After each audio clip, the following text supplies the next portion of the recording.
नमस्कार, मी राहुल कुलकर्णी. एबीपी माझामध्ये जगभरातल्या सर्व प्रेक्षकांचं स्वागत आहे. 182 विधानसभेच्या गुजरात विधिमंडळाच्या जागांचे निकाल उद्या येणार आहेत. याला डन डील आहे असं म्हणतात, कारण एक्झिट पोल जर आपण बघितले तर त्यानुसार असं दिसतं आहे की भारतीय जनता पार्टी ही माधवसिंह सोळंकी यांनी जो एक विक्रम केला होता, जो खरं म्हणजे आत्ता ज्या गोष्टीची चर्चा केली जाते की हिंदू धर्मातल्या सगळ्या जाती पंथ यांना एकत्रित करून भारतीय जनता पार्टीनं देश पातळीवरती एक वेगळं राजकारण घडवून आणलं आणि हिंदू कन्सॉलिडेशन केलं. पण खामच्या माध्यमातून जो माधवसिंह सोळंकी यांनी एक विक्रम केला होता आणि 182 पैकी 149 जागा जिंकल्या होत्या. सो आत्ता भारतीय जनता पार्टीसाठी महत्त्वाचा मुद्दा असणार आहे तो म्हणजे 149 हा जो विक्रम आहे तो भारतीय जनता पार्टी मोडते का. पण माझ्या लेखी दुसऱ्या दोन गोष्टी फार महत्त्वाच्या आहेत. एक म्हणजे ह्या लढतीमध्ये काँग्रेस पक्षाचं काय होणार. काँग्रेस पक्ष मागच्या वेळेला ज्यांनी राजीव सातव हे गुजरातचे प्रभारी होते त्यांनी एक मोठी लढत दिली होती भारतीय जनता पार्टीला आणि अक्षरशः डबल डिजिटमध्ये भारतीय जनता पार्टी त्यावेळेला थांबली होती. म्हणजे 96 वगैरे जागा जिंकून आल्या होत्या. काँग्रेसच्या 76 जागा होत्या. आम आदमी पक्ष ह्या पक्षाचं काय होणार, म्हणजे काँग्रेसचं काय होणार आणि आम आदमी पक्षाचं काय होणार. आणि मी आता जिथे उभा आहे त्या सुरतमध्ये काय होणार, कारण सुरतमध्ये विधानसभेच्या 16 जागा आहेत, त्यातल्या शहरामध्ये 12 जागा आहेत, 4 जागा ह्या जिल्ह्यामध्ये आहेत आणि या 16 पैकी 15 जागा भारतीय जनता पार्टीने मागच्या वेळेला जिंकल्या होत्या. इथे मराठी बहुल भाग आहे. या गोष्टीचं विश्लेषण करण्यासाठी आपले सुरतचे प्रतिनिधी धनराज, तुमचं मराठी बरं आहे? जी बरं आहे, पण आम्ही हिंदीत बोलणार. ठीक आहे. सो धनराज आहेत माझ्याबरोबर. ते सुरत या शहराला, या जिल्ह्याला एबीपी माझ्यासाठी कव्हर करत असतात आणि महाराष्ट्रासाठी रंजक बाब हीच असणार है. देखिए धनराज, ऐसा है कि आम आदमी पार्टी अगर नेशनल पार्टी बनती है तो वो सूरत की वजह से बनेगी, क्योंकि अभी उनका 3 राज्य में प्रेजेंस है. आप पंजाब मान लीजिए, फिर दिल्ली में है ही वो. अगर ये यहाँ पे 3 सीटें जीतती है और अबाव 15% वोट शेयर उनको मिलता है तो वो नेशनल पार्टी हो जाएगी. ये भी कहा जा रहा है, जैसे अभी एग्जिट पोल बता रहे हैं कि शायद हो सकता है कि 0 से लेके 21 सीटें उनको मिले और वो प्रिंसिपल रेबल पार्टी यहाँ पे होगी, नंबर 2 की पार्टी होगी. तो ये भी बात है कि बीजेपी भी ये सोच रही होंगी अगर कांग्रेस यहाँ पे अच्छा परफॉर्म करते हैं it would be better for them. तो अभी हम सूरत में खड़े हैं, तो आज की तारीख में सूरत में क्या होगा, कल तो पूरा रिजल्ट आएगा, पूरे देश को पता चलेगा. जी बिल्कुल. सबसे पहले ये बात कर दे कि जो सूरत है वो बीजेपी का गढ़ है. ये यहाँ पर 16 में से 15 बीजेपी आई थी, एक कांग्रेस आई थी. लेकिन इस बार जो है वो त्रिपाखिया जंग है. आम आदमी पार्टी भी इस बार जंग में मौजूद है. तो पाटीदार बहुल इलाका जो है, खास करके वराछा, कतारगाम, ओलपाड़ और कामरेज, ये बैठक जो है यहाँ पर सबसे ज़्यादा अगर कोई असर करता है तो पाटीदार लोग असर करते हैं. अभी चर्चा ये चल रही है कि जो वराछा सीट है और कामरेज सीट है वो शायद आम आदमी पार्टी ले जा सकती है, ऐसा आकलन लगाया जा रहा है. लेकिन बीजेपी ऐसा मान रही है कि 12 से 12 सीटें जो है वो शहर की वो लेके जाएगी. अभी अगर ऐसा होता है कि समझ लो कि 4 सीटों पे ये दावा कर रहे हैं कि आम आदमी पार्टी 4 सीटें तो लेकर ही जाएगी और दूसरे जो उत्तर और करण जी की बैठक है वो उनको बेनिफिट रहेगा. लेकिन 4 बैठक में अगर बात की जाए तो 4 बैठक में 3 मंत्री है. सबसे पहले बात करें वराछा विधानसभा है, उसमें कुमार कानाणी जो पूर्व मंत्री है, उसके सामने अल्पेश कथीरिया है. टफ फाइट चल रही 50-50.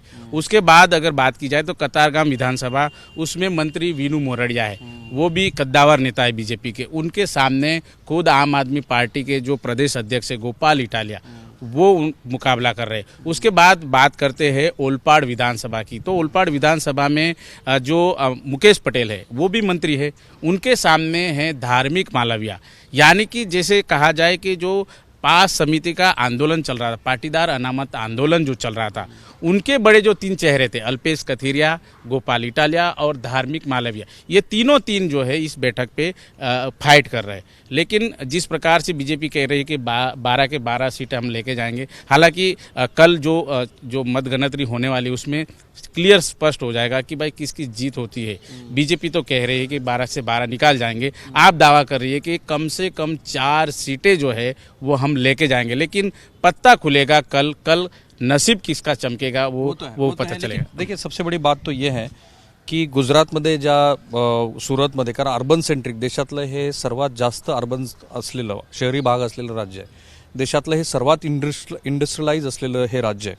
आता जर तुम्हाला असं मी म्हटलं की जरा गुजरातच्या मुख्यमंत्र्याचं नाव सांगा बरं, एक सेकंद घ्या बरं, नाही सांगता येणार तुम्हाला, कारण गुजरातमध्ये नरेंद्र मोदी आहेत आणि नरेंद्र मोदी यांच्या नावावरतीच ही निवडणूक लढली जाते. आता ज्या पाटीदारांचा तुम्ही उल्लेख केला, खरं म्हणजे त्यांनी आता नाराज व्हायचं काही कारण नाही. मागच्या वेळेला मुद्दे होते, पण यावेळेला तर मुख्यमंत्री पण आहे. जी बिल्कुल, नाराजगी की बात बीजेपी कहती कि कोई नहीं, लेकिन पाटीदार अनामत आंदोलन जो चल रहा था उसके दौरान जबरदस्त यहाँ पर फाइट चली थी, और फाइट में उनके जो बातें थी कि भाई अनामत आंदोलन के दौरान जो लोग शहीद हुए, पाटीदार के लोग शहीद हुए, उनके परिवार को सरकारी नौकरी दी जाए।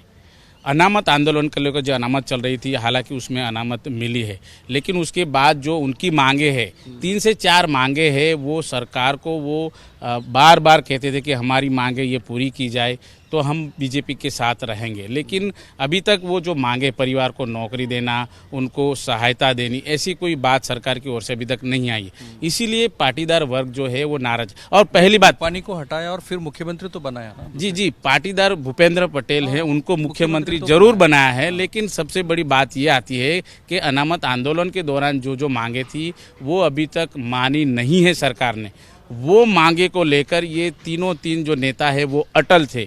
वो कह रहे थे कि हम बीजेपी को तभी सपोर्ट करेंगे जब हमारी ये 3 मांगे मानी। हालांकि मुख्यमंत्री पाटीदार है, पाटीदार के कई सारे मंत्री है, लेकिन ये अड़ग है कि जब तक हमारी मांगे नहीं मानी जाती तब तक हम नहीं रहेंगे। हालांकि जो बातें भी चल रही थी कि भाई बीजेपी में अगर अल्पेश कथीरिया आ जाए, अलग नेता आ जाए तो फर्क पड़ सकता है। यही वो जगह है जहां पर आम आदमी पार्टी 27 पार्षद लेके आई थी। कामरेज विधानसभा, वराछा विधानसभा, उसमें 27 पार्षद लेके आई थी, यानी कि म्युनिसिपल कॉरपोरेशन, उसमें आम आदमी पार्टी की एंट्री शहर में हो चुकी और उनको पूरा ग्राउंड मिल चुका है फाइट करने के लिए। इसीलिए 4 जो विधानसभा बैठक है उसमें वो टफ फाइट कर रहे हैं। हालांकि जो 4 में से 2 विधानसभा है बीजेपी की तरफ झुकाव देख रहा है, 60-40 का रेशियो मिल रहा है, लेकिन जो 2 बैठक है वराछा और कामरेज, उसमें टफ फाइट दिख रही है, 50-50 अभी पीछे। एक बहुत इंटरेस्टिंग बात है, देखिए ऐसा है कि जब भी गुजरात मॉडल की बात आती है तो ये विकास से जुड़ा हुआ मॉडल है। और जब से मोदी जी पंतप्रधान बने हैं तो उसके बाद जितने भी राज्य बीजेपी को आई है तो उसमें एक एक्सपेरिमेंट किया गया कि वहाँ का जो कास्ट एरिथमेटिक है उसको इग्नोर किया गया। जैसे महाराष्ट्र में देखिए देवेंद्र फडणवीस जी को मुख्यमंत्री बनाया, जबकि हालांकि उनकी जो जमात है वो 2 या 3% से की है। तो क्या ये रियलाइजेशन है कि कास्ट के बिना चाहे गुजरात हो या चाहे कोई और राज्य हो, जैसे आप पाटीदार की बात कर रहे हैं, क्योंकि मोदी जी ने जिन जिन लोगों को मुख्यमंत्री बनाया था आप भी जानते हैं कि उनका उतना वोट शेयर यहाँ पे था नहीं, तो ये रियलाइजेशन है और वो बीजेपी को अब तकलीफ दे रहा है। जी बिल्कुल तकलीफ जरूर देगा, क्योंकि कई मांगे को लेकर पाटीदार आगे बढ़ रहा था। सबसे पहले ये बात भी की जाए कि पाटीदारों में भी 2 ग्रुप है, लेउआ पाटीदार, कड़वा पाटीदार। कड़वा पाटीदार है उसका झुकाव ज़्यादातर देखने को मिलता है बीजेपी की ओर, और जो लेउआ पाटीदार है वो ज़्यादातर अभी फिलहाल आम आदमी पार्टी की ओर आकर्षित हुए। वैसे 2 भाग में चल रहे। लेकिन जब प्रधानमंत्री मोदी कहते हैं कि सामाजिक उससे दूर रह कर के मतदान की जाए, ये सब बातें होती है, लेकिन यहाँ पर वराछा में जो लोग साथ में चलते हैं, एक ही बात चलते है कि भाई सिर्फ झाड़ू। हर जाहिर सभा में अल्पेश कथीरिया यही बता रहा था, गोपाल इटालिया यही बता रहा था कि भाई हमें परिवर्तन चाहिए, लोगों को परिवर्तन चाहिए। यहाँ के स्थानिक मुद्दे भी है, लोग जब यहाँ पर कामकाज करते हैं तो बाइक पर जो पोटला लेकर जाते हैं तो उसको चालान काट दिया जाता है। हालांकि उसके लिए भी जो मंत्री कुमार कानाणी है उन्होंने भी फाइट की थी, चालान नहीं काटा जाएगा ऐसी भी उन्होंने मुहिम छेड़ी थी, वो भी रंग लाई थी। लेकिन यहाँ पर ज़्यादातर जो पाटीदार वर्ग जो है वो बीजेपी से नाराज चल रहे, और वही परिणाम जो है वो आने वाले दिनों में, यानी कि कल जो मतपेटी खुलेगी उसमें जरूर देखने को मिलेगा। हालांकि बीजेपी जरूर कह रही है कि भाई 12 के 12 सीट ले जाएंगे। अनुमान है देखिए 12 में से तकरीबन 2 सीट जो है वो यहाँ पर आम आदमी पार्टी शायद सेंध मार सकती है। और वो गोपाल इटालिया है जो गुजरात प्रदेश प्रमुख है, कतारगांव, और ये वराछा वाली जो है वो कुमार कानाणी और अल्पेश कथीरिया वाली, उसमें टफ फाइट है, क्योंकि सबसे ज़्यादा से ज़्यादा वोट शेयर है वो पाटीदारों ने आपकी तरफ झुकाव किया, ऐसा माना जा रहा है। लेकिन मतपेटी खुलेगी तभी सच्चाई एक बहुत इंटरेस्टिंग बात है, इथे 25 वर्षापासून भारतीय जनता पार्टी सत्तेमध्ये आहे, 27 वर्षापासून, पण काँग्रेस पक्षाचं मतदान कमी झालेलं नाही आहे. काँग्रेस पक्षानं 40-41% मतं जरूर घेतलेली आहेत. 2017मध्ये तर काय झालं ते देशानं बघितलं. पंतप्रधानांना खूप सारे प्रयत्न करावे लागले कारण त्यांच्याकडे तशा पद्धतीचे इनपुट्स होते. आताही पंतप्रधानांनी या निवडणुकीमध्ये 50 किलोमीटरचा रोड शो केला. त्यांना माहिती आहे की गुजरातमध्ये भारतीय जनता पार्टीला आपण प्रतिकात्मक स्वरूपामध्ये सुद्धा जर काही झाल्या गोष्टी तर त्या राष्ट्रीय राजकारणामध्ये परिणाम करतील. तो मैं ये कह रहा हूँ कि कांग्रेस का जो वोट शेयर है वो तो है ही, मतलब एक रूलिंग पार्टी है और उसको अपोज करने वाले वोटर यहाँ पे हैं. तो वो डेंट जो होने जा रहा है वो कांग्रेस की वोट में होने जा रहा है और जो सेकंड पोजीशन बन रही थी कांग्रेस की वो कम होगी. तो ये क्या आम आदमी पार्टी इसको रिप्लेस करते हुए नजर आ रही है और उसका सबसे ज्यादा खामियाजा कांग्रेस को भुगतना पड़ेगा. जी बिल्कुल सही बात है. सबसे पहले हम सूरत में जो कांग्रेस की स्थिति उसके बारे में जान ले. सूरत में कांग्रेस जो है वो बटा हुआ है, ग्रुपिज्म चलता है. कोई बोलता है जवाहर ग्रुप, कोई बोलता है फलाना डिगना, सब अलग अलग 4 ग्रुप में बटे.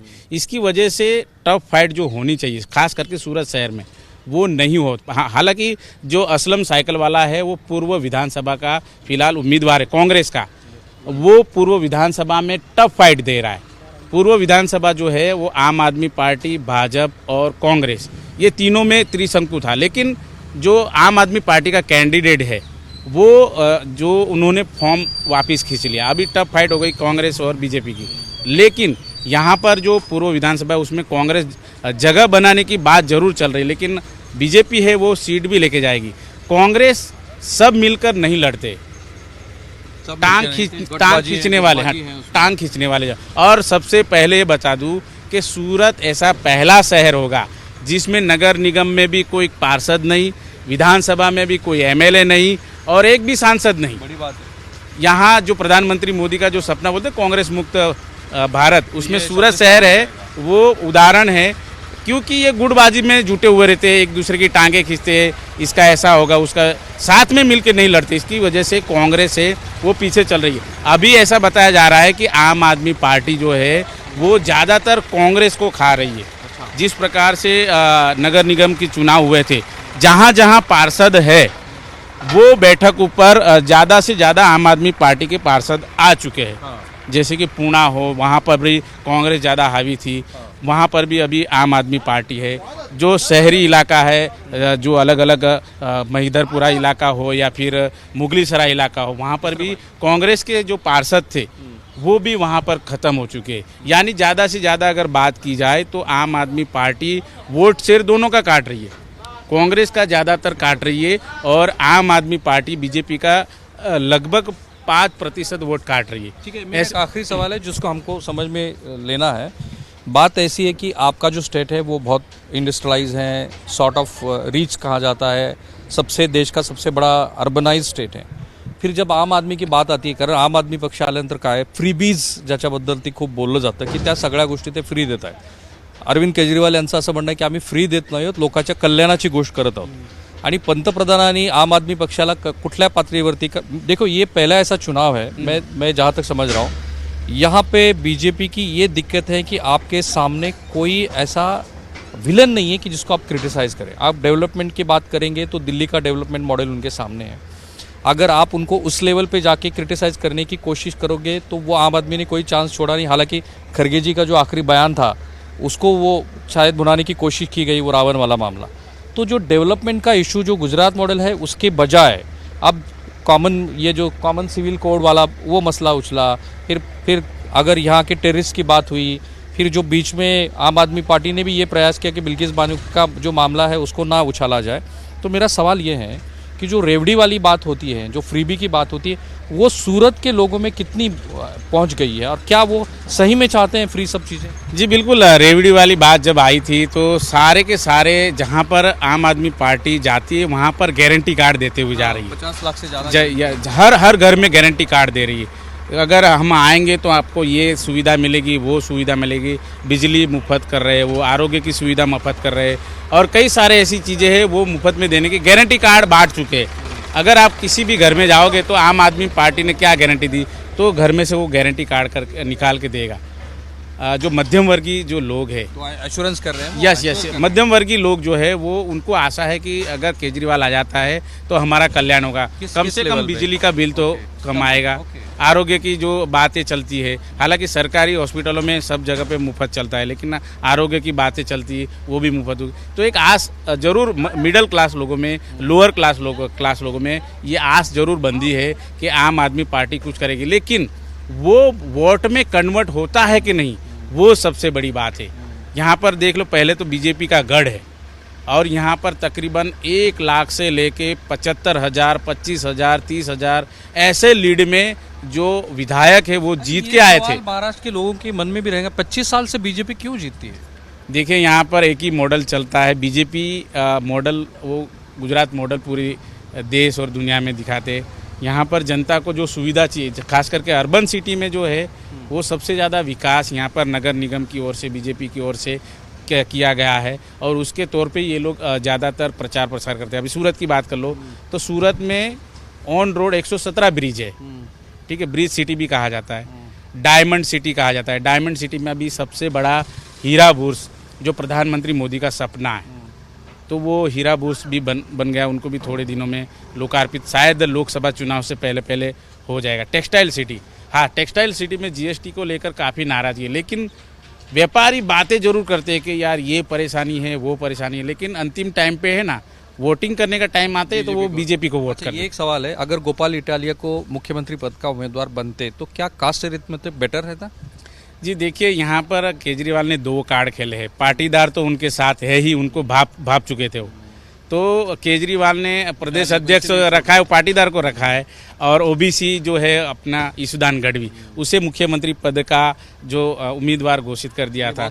यानी ये 2 स्मार्ट वर्क किया है केजरीवाल ने, लेकिन वो कितना कारगर साबित होता है वो कल अपने को देखने को मिलेगा। हालांकि बीजेपी जरूर कह रही है कि 12 की 12 सीट हम ले जाएंगे, आम आदमी पार्टी बोल रही 4 सीट ले जाएंगे, लेकिन कल पता चलेगा, मतपेटी खुलेगी तब। चलिए, बहुत इंटरेस्टिंग, म्हणजे हे खूप इतकं रंजक आहे ना की माझ्या दृष्टीनं सूरतमध्ये जे काही होईल ते महाराष्ट्राच्या राजकारणावरती पण परिणाम करत देख। आप तो जानते हैं महाराष्ट्र की राजनीति सूरत से ही शुरू हुई है, अभी सूरत में ही सब लोग आए थे आणि इथे जर आम आदमी पक्षाला काही संधी मिळाली तर महाराष्ट्रातली विद्यमान राजकीय स्थिती काय आहे तर ती अशी दाखवते की विद्यमान राजकीय जे पक्ष जे आहेत, 4-5 पक्ष आहेत, त्यांच्या एकूणच कार्यक्षमतेविषयी, ते करत असलेल्या राजकारणाविषयी एक प्रकारचा तिटकारा लोकांच्या मनामध्ये आलेला आहे। याचा अर्थ सगळेच्या सगळे ह्या मुख्य प्रवाहातल्या राजकीय पक्षांना सोडून दुसरा विचार करतील असं नव्हे, पण ती संधी जरूर मिळेल, कारण यानंतर आता 1 वर्षभर पुन्हा कुठल्याही महत्त्वाच्या निवडणुका नाही आहेत। येऊ घातलेली आहे ती कर्नाटकची निवडणूक आहे,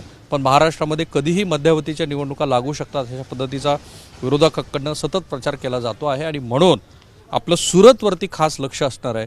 उद्या दिवसभर तुम्ही एबीपी माझावरती ह्या संदर्भातले सगळे अपडेट्स तुम्ही पाहणार आहात। आपण इथे थांबतोय। माझा प्रयत्न हा आहे की ग्राउंडवरून जे दिसतं आहे ते महाराष्ट्राच्या प्रेक्षकासमोर आपण आणायचं। या कमेंट बॉक्समध्ये तुम्ही कमेंटमध्ये खाली टाका तुम्हाला काय म्हणायचं तेही आपण मुद्दे पुन्हा आपण चर्चेत आणूया। थांबूया आपण इथे। एबीपी माझा, उघडा डोळे बघा नीट।